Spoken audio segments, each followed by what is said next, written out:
जय हिंद दोस्तों, welcome to the dream school. आज हम लोग एक नया चैप्टर स्टार्ट करने वाले हैं और एज यूजुअल जैसे कि हम नया चैप्टर स्टार्ट करने से पहले कुछ अच्छी अच्छी लाइंस पढ़ लेते हैं। तो आज की लाइन ऐसी होगी, do not stop when you are tired, stop when you are done. इसका मतलब है कि जब थक जाओ तब मत रुको, लेकिन जब पूरा कर लो तब आप रुक सकते हैं। इसका मतलब सीधी सी भाषा में ये है कि आप मेहनत करते रहो, भले ही थक जाओ लेकिन रुको नहीं। और जब अपने एम को अचीव कर लो तब आप रुक जाओ, क्योंकि रुकना तभी है जब जो आप चाहते हैं वो हासिल हो चुका है।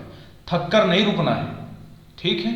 आई होप बहुत कुछ आपको इससे समझ आया होगा। और इसी के साथ हम लोग स्टार्ट करते हैं अपना नया चैप्टर, प्रॉफिट एंड लॉस, लाभ और हानि। आज आपको ये बहुत डिटेल में समझ आएगा कि लाभ और हानि के क्वेश्चन किस तरीके से करते हैं, किस तरीके से सवाल में पूछे जाते हैं, और बेसिकली लाभ और हानि में हमें किन किन बातों का ध्यान रखना पड़ता है। ये सारी चीज आपको आज समझ में आने वाली है। देखो, लाभ और हानि को समझने से पहले सबसे पहले आपको समझना होगा ये तीन टर्म्स के बारे में। एक को कहते हैं सीपी यानी कि कॉस्ट प्राइस, क्रय मूल्य। दूसरे को कहते हैं एसपी यानी कि सेलिंग प्राइस, विक्रय मूल्य। और तीसरे को कहते हैं एमपी यानी कि मार्क्ड प्राइस या मार्क प्राइस, जिसे कहते हैं हम अंकित मूल्य, ठीक है। अब देखो ये होता क्या है, जो हम प्रॉफिट और लॉस निकालते हैं ना, उसके लिए हमें यूज होता है हमारा सीपी यानी कि कॉस्ट प्राइस, क्योंकि लाभ और हानि केवल हम क्रय मूल्य पर ही निकाल सकते हैं। समझ में आई बात? कैसे? सपोज मैंने 100 रुपये खर्च किए और 120 में कोई सामान बेच दिया, तो आप कह दोगे कि आपने 20 रुपये कमा लिए। तो हमने बेस किसको माना है? तो आप बोलोगे हमने बेस माना है क्रय मूल्य को, ठीक बात है। अब आ जाते हैं अंकित मूल्य पर। अंकित मूल्य को हम लोग इस्तेमाल करते हैं डिस्काउंट के लिए। किसके लिए इस्तेमाल करते हैं? डिस्काउंट यानी कि बट्टा यानी कि छूट के लिए। ये बहुत गहरी बात है, इसको थोड़ा ध्यान से आप लोग समझ लेना। जो ये चीज मैं मार्क कर रहा हूँ ये रेक्टेंगुलर बॉक्स में, लाभ और हानि के लिए हमने किसको लिया? तो आप बोल देंगे क्रय मूल्य को। डिस्काउंट यानी बट्टे के लिए किसको लिया हमने?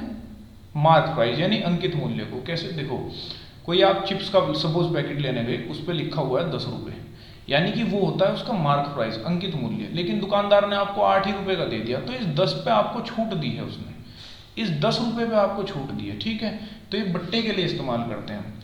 तो आप बोलोगे विक्रय मूल्य किस लिए यूज होता है? तो ये विक्रय मूल्य यूज होता है टैक्स के लिए। जो गवर्नमेंट टैक्स लगाती है ना, तो वो टैक्स हमारा सेलिंग प्राइस यानी कि विक्रय मूल्य पर लगता है। समझ आ रही है बात? टैक्स जो लगेगा वो हमारा विक्रय मूल्य पर लगेगा। अब इस बात को आप और अच्छे से समझिए। सपोज एक व्यक्ति है, ठीक है, ये है कोई मिस्टर। अभी ये क्या करते हैं, ये कैमरे का प्रोडक्शन करते हैं, या आप मान लो कि कैमरा बेचते हैं, आप ऐसे समझो, ठीक है।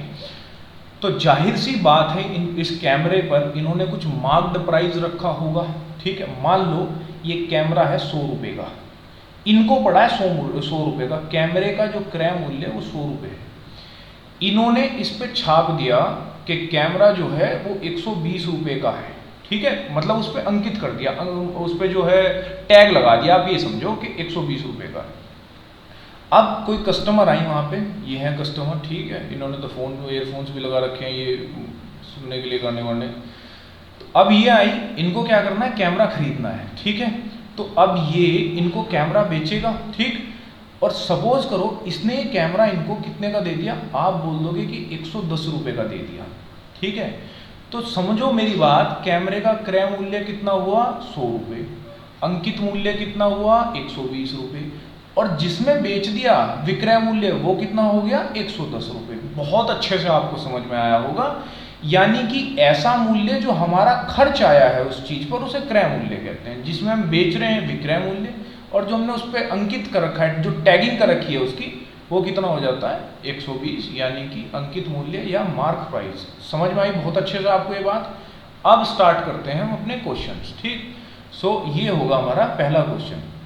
अब मैं ये उम्मीद करके चल रहा हूं कि आपने परसेंटेज की पूरी सीरीज देख ली होगी और वहां से आपको परसेंटेज ब्रेक करना आता होगा, ठीक बात है। नहीं आता तो जाकर के पहले देखिए आप उस सीरीज को। आगे बढ़ते हैं हम लोग। देखो, एक आदमी 1400 रुपये में एक साइकिल खरीदता है, ठीक है, और उसे 15% की हानि पर बेच देता है। साइकिल का विक्रय मूल्य क्या है? देखो, आप क्वेश्चन को ना 100% क्रय मूल्य मानकर कर सकते हैं, उससे कभी कोई दिक्कत नहीं आएगी। लेकिन आप अंकित मूल्य को भी 100% मानकर सवाल किया जा सकता है। मैं सभी आपको बताऊंगा। आप ये समझो मेरी बात कि क्या खरीदी है इसने, साइकिल। साइकिल का जो क्रय मूल्य था ना, वो आप मान लो कि 100% था या 100 रुपये था, एक ही बात है, 100% या 100 रुपये था। उसने कहा कि उसने साइकिल खरीदी और 15% की हानि पर साइकिल बेच देता है। 15% की हानि। अभी मैंने बताया जिस चीज़ पर हम बेचते हैं ना, उसे क्या कहते हैं, एसपी। जैसे हमने कैमरा बेचा था ना, देखो जब 100 रुपये की ली है और 15% हानि पर बेच दी, इसका मतलब 85 रुपये की बेच दी होगी। आपके बात समझ में आ रही है? जब हमने 100 रुपये की खरीदी है और 15% हमें हो गई हानि, तो आप क्या बोलोगे, 85% में बेच दी होगी। ठीक है। अब सवाल ये कह रहा है कि उसने खरीदी थी 1400 रुपये की, आपने कितनी खरीदी है, 100 रुपये की। तो आप क्या बोलोगे, 1400 डिवाइडेड बाय 100। फिर सवाल ने कहा कि विक्रय मूल्य कितना होगा। हम कह रहे हैं भाई 85 में बेच दी, 85 होगा विक्रय मूल्य, यानी जो भी आपको वैल्यू निकालनी है उसकी क्या कर देनी है, गुणा कर देनी है। ठीक है, जो भी वैल्यू निकालनी है उसकी क्या कर देनी है, गुणा कर देनी है। 0 से 0 कट गई। ठीक है। अब 14 गुणा 85 हमें यहाँ पर करना है। ठीक है, 14 गुणा 85। अब आप ये बताओ, डायरेक्ट ही गुणा कर लेते हैं, इसमें तो कुछ ज़्यादा बड़ी बात नहीं। 85 चौके कितने हो जाते हैं, 340, यानी 34 रह गए। 85 और 34 कितना हो गया, 119। तो गुणा करके कितना आ गया हमारा, 1190। ठीक, कितना आ गया, 1190। इसका मतलब है उसने 1400 रुपये की चीज़ खरीदी, 1190 की बेच दी और उसे 15% की हो गई हानि। समझ में आ रही है बात अच्छे से? तो इस क्वेश्चन का आंसर आपका होगा 1190 रुपये। ठीक है, बढ़ते हैं अगले क्वेश्चन की ओर, और ये है हमारा क्वेश्चन नंबर 2। ठीक, लिख देते हैं यहाँ पे सॉल्यूशन। चलो, अब देखो, कृष्णन ने एक कैमरा खरीदा, वही जो हमने एग्जांपल दिया, इसने भी कैमरा खरीद लिया। एक कैमरा खरीदा और इसकी मूल्य कीमत से 20% कम भुगतान किया। मूल्य कीमत से 20% का कम भुगतान किया। ठीक है। उसने इसे अपने द्वारा भुगतान की गई कीमत पर 40% लाभ पर बेचा। मेरी बात सुनो, आप देखो ये क्या कह रहा है, बहुत अच्छे से समझ आएगा और ऐसे सवाल करना कभी आपको दिक्कत नहीं आएगी। देखो, मान लो कैमरे का जो मूल्य था ना, वो 100 रुपये था। कैमरे का मूल्य कितना था, 100 रुपये था। सवाल ने कहा कि मूल्य कीमत से 20% कम में खरीद रहा है, तो आप बोल दोगे 80 रुपये में इसने कैमरा खरीद लिया। ठीक बात है, 80 रुपये में कैमरा खरीद लिया। वो कह रहा है जितना उसने भुगतान करा है, भुगतान तो 80 रुपये का कर रहा है, भुगतान मतलब जितना वो पैसा दे रहा है 80 रुपये का दे रहा है। भुगतान की गई कीमत पर 40% लाभ पर बेचा, यानी इस पर 40%। अब देखो, यदि आपको इस बात का पता है और आपने प्रतिशत देखा, तो 40% होता है 2/5, यानी वो 5 का सामान जब 7 का बेच देगा ना, तो 40% ज़्यादा हो जाएगा। अब देखो, यदि मुझे 80 के सामान को 40% अधिक में बेचना है, तो मैं कैसे करूँगा, 80/5 गुणा 7 ऐसे कर लूँगा।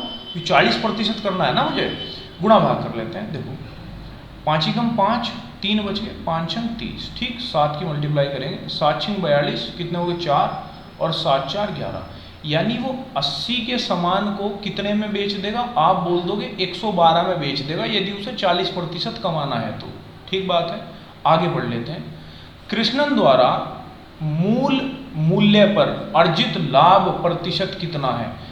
वो कह रहा है जो उसका पहला मूल्य था ना, उस पर बताओ कितना लाभ है। भाई पहले तो 100 रुपये का था, अब 112 का बेच दिया, यानी कि सिंपल सा 12% लाभ हो गया। आंसर आ गया आपका। समझ आ रही है कुछ बात आपके?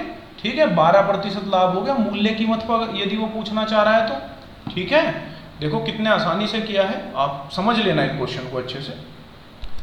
हम देखते हैं क्वेश्चन नंबर 3। देखो क्या कह रहा है, यदि किसी वस्तु के क्रय मूल्य पर 20% का लाभ होता है, तो उस वस्तु के विक्रय मूल्य पर परिकलित लाभ का प्रतिशत होगा। देखो 20% कितना होता है, पहले तो आप ये बताओ। आप बोल दो कि 20% होता है 1/5। ठीक बात है, 1/5 होगा, कोई दिक्कत नहीं इसमें। अब देखो ये क्या कह रहा है कि यदि 5 रुपये की चीज़ थी तो हमने क्या किया, उसे 6 की बेच दी। यही तो बात है। यदि 5 रुपये की चीज़ थी तो 1 लाभ कमाकर 6 की बेच दी, यानी ये जो 5 होगा ये क्या होगा, तो आप बोल दोगे 5 तो होगा क्रय मूल्य, और ये जो 6 होगा, ये 6 क्या होगा, ये 6 हो जाएगा विक्रय मूल्य। समझ में आ गई आपके बात, सेलिंग प्राइस। सवाल ये कह रहा है कि ये तो ठीक है भाई 20% का लाभ हो गया, लेकिन लाभ जो है ना वो आप विक्रय मूल्य को बेस मान करके बताओ कितना हुआ। मैं ये कह रहा हूँ 5 की चीज़ है, हमने 6 में बेची है, तो लाभ कितना हो गया 1, और आधार किसे मान रहे हैं, विक्रय मूल्य को बटे 6। हमें सबको पता है कि 1/6 कितने प्रतिशत होता है, आप कह दोगे 16 से ही 2/3% होता है। तो सवाल का उत्तर हो गया 16 से ही 2/3% का लाभ। समझ आ गई आपको बात, ठीक है। उसने कहा कि भाई आप विक्रय मूल्य को बेस मान करके बता दो, कोई दिक्कत नहीं, बता दिया हमने। देखते हैं क्वेश्चन नंबर 4। देखो, एक खुदरा विक्रेता 225 रुपए में एक रेडियो खरीदता है, ठीक है जी। उसका ओवरहेड खर्च 15 रुपए है। ओवरहेड खर्च होता है, मान लिया आप कोई चीज़ खरीद कर लाए और अपनी तरफ से कुछ बदलाव कर रहे हैं, जैसे सपोज आप गाड़ी ले आए 2 लाख रुपए की और आपने उसमें थोड़ी सी मॉडिफिकेशन करवाई, अपनी तरफ से 50,000 लगा दिए, तो गाड़ी आपको 2.5 की पड़ गई ना। हाँ, वही बात है। अब यहाँ देखो, वह रेडियो को 300 रुपये में बेचता है, फुटकर विक्रेता का लाभ प्रतिशत बताओ। देखो मैं ये कह रहा हूँ कि वो 225 रुपये की खरीदी, यानी पुरानी खरीदी है तो जाहिर सी बात है उस मालिक को 225 रुपये दे दिए। वो घर ले आया और 15 रुपये का उस पर खर्च करा, कुछ टूट फूट रहा होगा वो ठीक करवा दिया उसने। तो आप ये कहोगे कि उसको जो रेडियो है ना वो 240 रुपये की पड़ गई। कितने की पड़ गई, 240, और उसने उसे 300 रुपये में बेच दिया। क्या कर दिया, 300 रुपये में उसने उसे बेच दिया। अब देखो ये जो 240 है ये क्या होगा, तो आप बोल दोगे ये तो क्रय मूल्य हो गया, और जो 300 है ये कितना हो गया, तो आप बोल दोगे विक्रय मूल्य हो गया। 240 की चीज को मैं 300 की बेच रहा हूँ, कितने का लाभ हो गया, आप बोल दोगे 60 रुपये का लाभ हुआ, और वो यही लाभ प्रतिशत जानना चाहता है। देखो अभी तक मैंने आपको फॉर्मूले नहीं लिखवाए कि लाभ प्रतिशत कितना होगा, लाभ प्रतिशत बराबर लाभ बटे क्रय मूल्य, ये मतलब बच्चों वाली बात हो गई। अब हालांकि मैं सब कुछ बता के चल रहा हूँ, बिल्कुल जीरो से ही चल रहा हूँ, ठीक है। लिखने की ज़रूरत इसे है नहीं, मैं फिर भी आपके लिए लाभ प्रतिशत बराबर लाभ, ठीक है, और बटे में क्रय मूल्य, जो आपका क्रय मूल्य होता है, और गुणा करते हैं हम 100 से, ठीक है। ये लाभ प्रतिशत निकालते हैं इस तरीके से। आप सिंपल देखो यहाँ पे लाभ कितना हो गया, 60 रुपये का लाभ हो गया। कितने पे हुआ, आप बोल दोगे 240 पे, क्रय मूल्य 240 था ना, और गुणा कर दी हमने यहाँ 100 से, 0 से 0 खत्म, ठीक। 6 चौक 24, ऊपर कितना बचा, आप बोल दोगे 100/4, और 100/4 कितना हो जाता है 25%, ठीक है। तो आपका आंसर होगा 25%, कि उस बंदे को 25% का यहाँ पर लाभ हुआ। आई होप आपको ये समझ आया होगा अच्छे से, ठीक। अब हम बढ़ते हैं अगले क्वेश्चन की ओर, और यहाँ पर हमारा होगा क्वेश्चन नंबर 5। निशा ने कई संतरे 1 रुपये में 2 और उतने ही संतरे 1 रुपये में 3 पर खरीदे, ठीक है। 20% कमाने के लिए उसे एक दर्जन को बेचना चाहिए, यानी 1 दर्जन को कितने रुपए में बेचना चाहिए, ये वाली बात है। आप देखो इसे कई तरीके से आप कर सकते हो, मैं बताता हूँ इसके आपको 2-1 तरीके। देखो उसने क्या करा, एक जगह आप लिख लो आर्टिकल यानी वस्तु, और दूसरी तरफ लिख लो आप रुपए यानी कि पैसे, ठीक है। अब देखो समझो मेरी बात, उसने क्या करा कि 2 संतरे खरीदे हैं 1 रुपये में, 2 संतरे खरीदे हैं 1 रुपये में, ठीक है। और इतने ही संतरे 1 रुपये में 3 के दर से खरीदते हैं, उतने ही संतरे उसने फिर से खरीदे 1 रुपये में 3 के दर से। यानी कि जैसे होता ना कि अच्छी वाली चीज़ ज़्यादा महंगी हो गई, वही चीज़ है। तो मैं ये कह रहा हूँ इसने संतरे खरीदे हैं, एक वाले संतरे तो खरीदे हैं 1 रुपये में 2, और दूसरे खरीदे हैं 1 रुपये में 3। लेकिन संतरे जो खरीदे हैं ना, संतरों की मात्रा जो है वो बराबर है, लेकिन यहाँ अलग अलग है। तो आप इसे सबसे पहले बराबर कर लो। बराबर कैसे करोगे, यहाँ 3 से गुणा कर देंगे तो ये कितना हो गया 6, और यहाँ 2 से गुणा कर देंगे तो ये कितना हो गया 6, हो गए ना बराबर। अब यहाँ 3 से गुणा करिए तो यहाँ भी 3 से गुणा करो, इसका मतलब 3 रुपये में तो आपने 6 खरीदे, और यहाँ 2 से करिए तो यहाँ भी 2 से गुणा कर दो, यानी 2 रुपये में आपने कितने खरीद लिए, 6 और खरीद लिए। अब आप देखो टोटल 5 रुपये आपने खर्च कर दिए ना, टोटल 5 रुपये आपने खर्च कर दिए, और 5 रुपये में आपने कितने खरीदे, तो आप बोल दोगे कि मैंने 12 खरीद लिए 5 रुपये में। ठीक है, सवाल ने ये कहा है कि 20% का लाभ कमाना है, 20% का लाभ कमाना है, यानी 20% का लाभ कमाने के लिए उसे 1 दर्जन बेचने चाहिए। देखो 20% कितना होता है, पहले तो आप मुझे ये बता दो। 20% होता है 1/5, यानी 5 रुपये की चीज़ वो 6 में बेचेगा, यही तो है। 5 रुपये की चीज़ 6 में बेचेगा। अब देखो यहाँ तो हमारे पास खुद ही 12 हैं, उसने 1 दर्जन कितने में खरीदे हैं, 5 में, तो वो 1 दर्जन को 6 में बेच देगा और 20% का लाभ हो गया। समझ में आई बात? देखो ये पहले से ही 12 लिखा हुआ है हमारे पास, यदि ये पहले से 12 नहीं होता तो हम इसको 12 बना लेते। मान लो ये 18 होता तो हम कहते कि 18 संतरे 5 में खरीद रहा है तो 12 कितने में खरीदेगा, ठीक है ना, 1 दर्जन हमें बना लेना था इसका। लेकिन यहाँ पहले से ही 12 लिखा हुआ है, वो ये कह रहा है कि जो 1 दर्जन है वो आपने 5 रुपये में खरीद लिए, 20% का लाभ कमाना है, तो 1 दर्जन कितने में बेचोगे, आप कह देंगे कि हम 6 रुपये में बेच देंगे। And option number A is your right answer, ये 6 रुपये में आपने बेच दिया। समझ में आ गई बात आपके? एक दूसरा तरीका भी वैसे होता है ऐसे क्वेश्चनों को करने का, ठीक, चलो फिर डिस्कस कर लेंगे। इससे समझो, आप समझ में आया ना आपके, बढ़िया से आगे बढ़ते हैं अभी। और ये होगा आपके लिए प्रैक्टिस क्वेश्चन, ठीक है, ये प्रैक्टिस क्वेश्चन है आपका, और ये है आपके ऑप्शंस। आई होप आप कमेंट बॉक्स में इसका आंसर जरूर करेंगे अटैम्प्ट करने के बाद। एक चीज़ और, जैसे कि आपको पता है, अब हम लोग क्या करते हैं कि सपोज ये वाला क्वेश्चन है तो इसको हम नेक्स्ट सेशन में डिस्कस कर लेते हैं, ठीक। तो आप अच्छे से करो, नेक्स्ट सेशन में आप अपना क्वेश्चन मैच करना, आंसर देखना आपका ठीक आया या नहीं आया, आप अच्छे तरीके से उसी तरीके से कर पाते हो या नहीं कर पाते हो। वीडियो अच्छी लगी हो तो आप लाइक कीजिए, शेयर कीजिए और चैनल को कीजिए subscribe. This is the end of this video and thanks for watching.